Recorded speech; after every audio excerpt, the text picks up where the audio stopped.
Hello everyone and welcome to yet another session of Communicative English for class 12. In your last class, you studied certain discourses such as leaflet, debate, blog, etc. right? And I hope you remember all those lessons and you must have completed all the assignments which you got in your last class. So now that we have studied all the major discourses from the second unit, we shall move on to the third unit, which is titled Say What You Mean. Look at the title on the screen, Say What You Mean.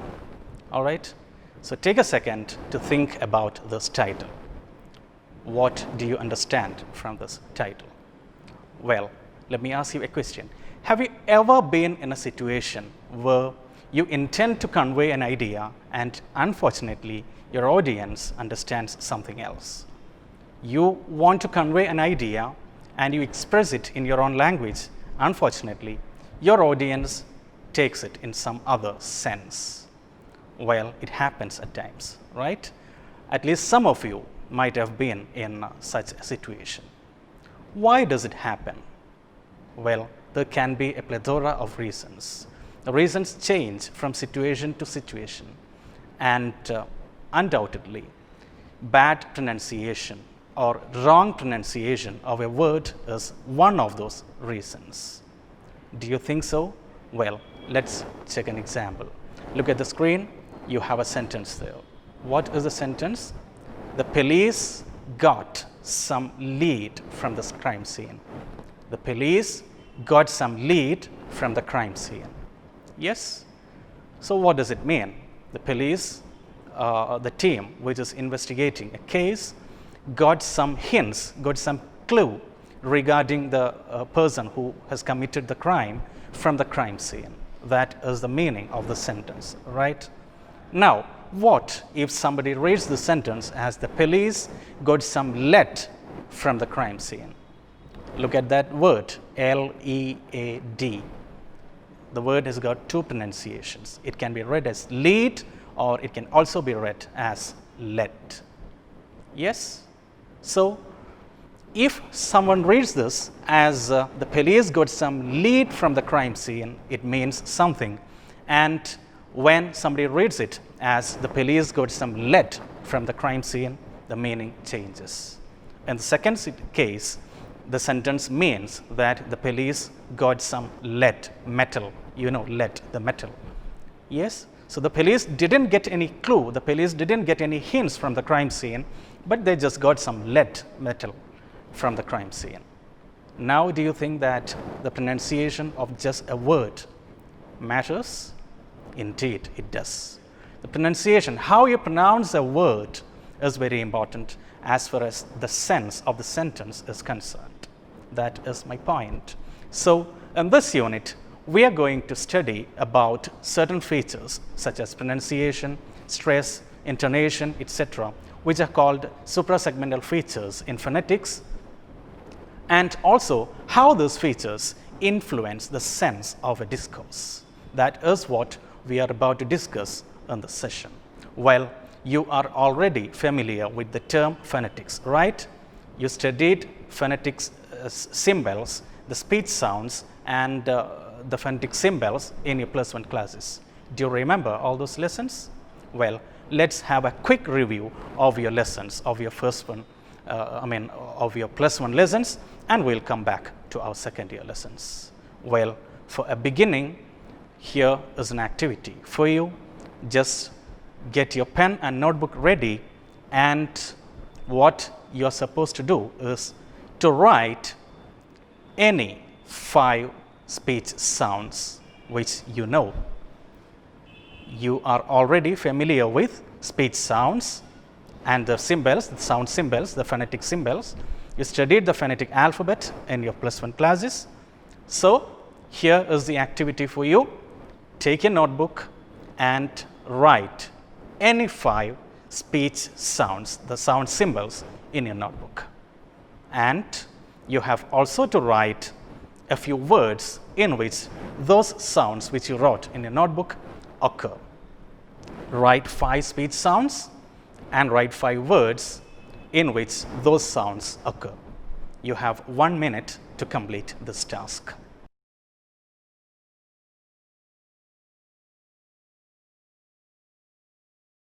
Well, I think you have completed the task. I think you are done. Now, shall we move on to another activity? Well, there are a few activities on page 72 and 73 of your textbook. So, those activities will help you recall all your +1 lessons in phonetics. So, look at this page. This is an activity which you have on page 72 of your textbook. So, you can see a few words here, right? And the first one has been done for you. So, here you have to identify the number of speech sounds in these words, in each of those words. Look at the first one, the first word. What is the first word? That is green, right? Green. Well, it has got how many letters? Yes, G, R, E, E, N. It has got 5 letters, right? But how many sounds are in this word? Well, it has got, which is the first sound, that is G.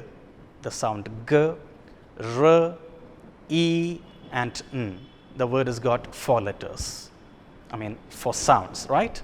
The word has got 5 letters, but it has only 4 sounds in it. So, similarly, you have to write, you have to identify. First, you count the number of letters in each of those words, and then find out the number of speech sounds in each of those words. Look at this. I'll give you one more example from this. Look at this word, knee, right? Knee. What is the spelling? That is K-N-E-E. Yes, the word has got 4 letters. And which is the first sound? K? No. K is silent, right? You know that. Now, the first sound is N and the second sound is E. So, though the word has got 4 letters in it, there are only 2 sounds, N and E, knee. Yes?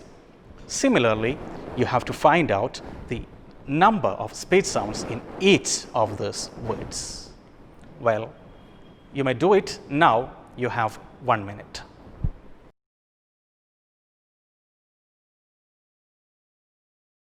Well, if you are done, let's quickly move on to another activity which you have on page 73 of your textbook. Look at this slide on the screen. This is on page 73. Yes? So, on the screen, what do you see now? Well, there are a few words, the phonetic transcription of a few words. Do you see that on the screen? Yes. And you already know how to transcribe a word phonetically. You have done this in your first year classes. So, here are a few words, the phonetic transcriptions of a few words. Now, you have to identify these words and you have to write down these words in their normal spelling. This is your task. Yes? Go through this phonetic transcription, the phonetic transcriptions of a few words, and identify the word and write them down in their normal spelling. This is very important, and this will be asked for your examinations, and this is called the orthographic transcription. You know what when you write a word using the phonetic symbols, that is phonetic transcription. Yes, and this is the reverse process. Yes, you get the phonetic transcription and you have to write the word in its normal spelling, and this is called orthographic transcription. So, you will be asked to write the orthographic version of the phonetic transcriptions in your examinations. That is a frequently asked question. So, you may try this out. This is on page 73 of your textbook. Well, I hope you are done, and I'm sure that this has helped you recall your +1 lessons in phonetics. So, you know that there are 44 speech sounds, and you know the sound symbols, all the 44 sound symbols, and the 44 speech sounds are divided into consonant sounds and vowel sounds. There are 24 consonants and 20 vowels. The vowels are further divided into 12 monophthongs and 8 diphthongs. So you remember all those lessons. Yes? So let's quickly move on to another feature that influences the meaning of a sentence. Well, I'll explain this with the help of an example. Look at the screen. You have a word there. Yes, that is present, right? So how do you read this word? P-R-E-S-E-N-T, present, right? Well, actually this word has got two pronunciations. The first one is, yes, present. Yes, present. And the second one is present. Present. Can you say it after me? Well, first one is present. Yes, present. And second one is present. Present. Fine. So what is the difference? It's the same spelling, it's the same word, but it's pronounced in two different ways. What is the difference in meaning when you pronounce this word in two different ways? Well, when you pronounce this, when you read this word as present, it is a noun or an adjective. You read it as present when you use the word as a noun or an adjective. And when the word is used as a verb, it is present. Yes? So what is the difference? In the first case, when you read it as present, well, there is a force in the beginning of the sentence. Yes, if you divide this sentence into two, present. Yes, two sound groups, present. So the first part has a force. Yes, the first part is articulated louder. Yes, the articulation of the first sound is louder than the second part. So present. And how about the second case? Yes, that is present. Present. The second part of the word is pronounced with a force. Yes. So now what do you understand? This word is divided into two parts. Yes. So present, and when the word is used as a noun or an adjective, the first part is given a force, it's present, and when the word is used as a verb, the second part is given a force, so it is present. So these two parts are called two syllables. When you divide a word into different parts, each part is called a syllable. Yes, so this is very important. You will be given words, a few words in your question paper, and you will be asked to find out the number of syllables in each of those words. This is a frequently asked question. So let's see how to find out the number of syllables in a word. Well, so look at this. Before that, when you give a force to a particular part of a particular syllable in a word, that is called stress. Yes, giving a certain amount of force to a part of a word or to one syllable in a word is called stress, word stress. It is called word stress. Now let's see how a word is divided into different parts or into different syllables.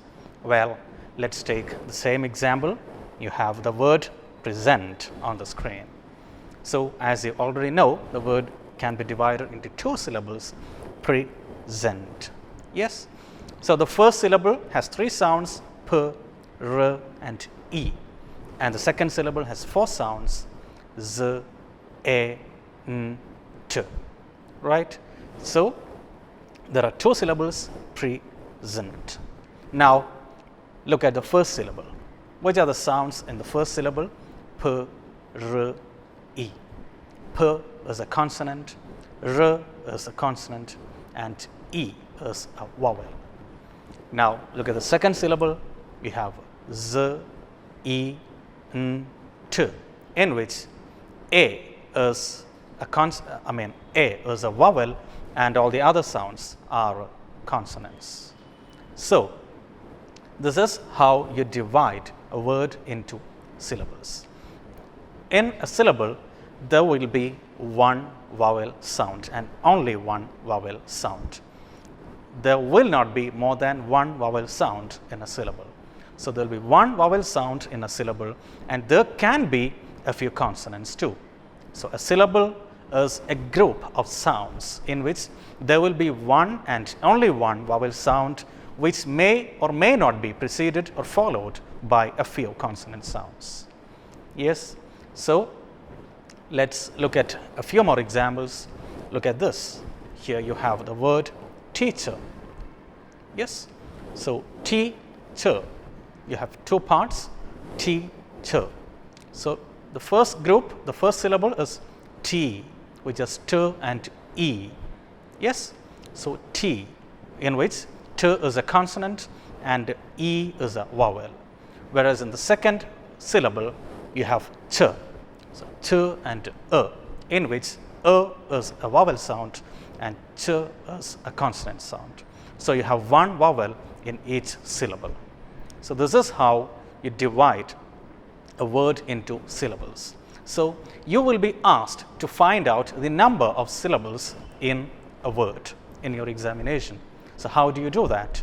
The easiest way is to find out the number of vowels. So, if you are given a word, to find out the number of syllables in it, we just transcribe it. You just do the phonetic transcription of the word and find out the number of vowels. So, number of vowels in that word will be equal to the number of syllables in that word. So, this is the easiest way to find out the number of syllables in a vowel, in a word. So, look at the screen, we have few more examples. Tomato. Yes, tomato. So, tomato, tomato. So, you have three syllables. Another example, academic, academic. Yes, academic. You have four syllables. Look at the first syllable in this word, a. There is only one vowel and no consonant is attached to that vowel. In that syllable, there is only one vowel and there are no consonants in that syllable. So, there can be syllables which contain just one sound and that sound will surely be a vowel sound. So, these are a few examples. And now, let us look at a few exceptions. There are a few exceptional cases where certain syllables or certain sound groups are considered to be syllables even when they do not contain vowel sounds. Well, look at this example, the word nation. Yes. So, nation, the word is divided into two syllables, nay and shin. Well, look at the second syllable, shin. Is there a vowel sound in that syllable? No, there is no vowel sound. Sh is a consonant sound, n also is a consonant sound. However, this combination, shin, is considered to be a syllable. So, when the sound shin occurs on the end of a word, that sound or that sound group is considered as a syllable, even when there is no vowel sound in it. Another case is a combination of the sound l and the sound is preceded by a consonant. So, when the sound l occurs on the end of a word and if the sound is preceded by a consonant sound, that is considered to be a syllable. Look at this example, candle, candle. Look at the second part, it is d and l. Yes, the sound l, the word ends with the sound l and this l sound is preceded by the sound d, which is a consonant. So, this kind of sound groups also are considered to be syllables even though there are no vowel sounds in them. So, these are two exceptional cases. Now, let us take a few more examples. Here are a few words for you to find out the number of syllables in them. Well, look at the board, look at the screen, you have all these words. find out the number of syllables, and if possible, also find out the stressed syllable in this. Yes, earlier, you know, in present, the second syllable was stressed. In present, the first syllable was stressed. In teacher, the first syllable is stressed. In tomato, the middle syllable is stressed. Similarly, find out the number of syllables in all those words and also find out the stressed syllable in all those words. Yes? All right, now before we wind up the session, we shall move on to one more feature that influences the meaning of a sentence. Well, again, look at another sentence on the screen. It's raining. See, I will read this out in two different tones. First one is, it's raining. Yes? Can you say it after me? It's raining. And second one is, it's raining. It's raining. What is the difference between these two tones? You are uttering the same sentence, but the meaning is actually different. The sense is actually different. Look at this. It's raining. When the speaker says that it's raining, he is happy. He or she is happy in that it's raining. The speaker is happy to see that it's raining. Whereas in the second case, when the speaker says that it's raining, the speaker is not at all happy to see that it's raining. The speaker is actually a little annoyed to see the rain. So, look at this. The first one, it's raining, which has a rising tone. The tone is rising, whereas in the second case, it's raining. The sentence has taken a falling tone. So, those are two intonations, rising and falling. So, what is intonation? It is the rise and fall, or the up and down in the voice level when one speaks. When one utters a sentence, there will be ups and downs in the voice. That is intonation. You cannot identify the tone or the intonation of a sentence unless you know the mode or feeling of the person who utters the sentence. Or you cannot understand the tone of a sentence without knowing the context in which the sentence was uttered. So, though these are the facts, well, here are a few general rules which will help you guess the tone of the sentence, of a sentence, if you are given a sentence. In your examination, you will be given a few sentences and you will be asked to identify the intonation. So, these are some general rules, just some general rules.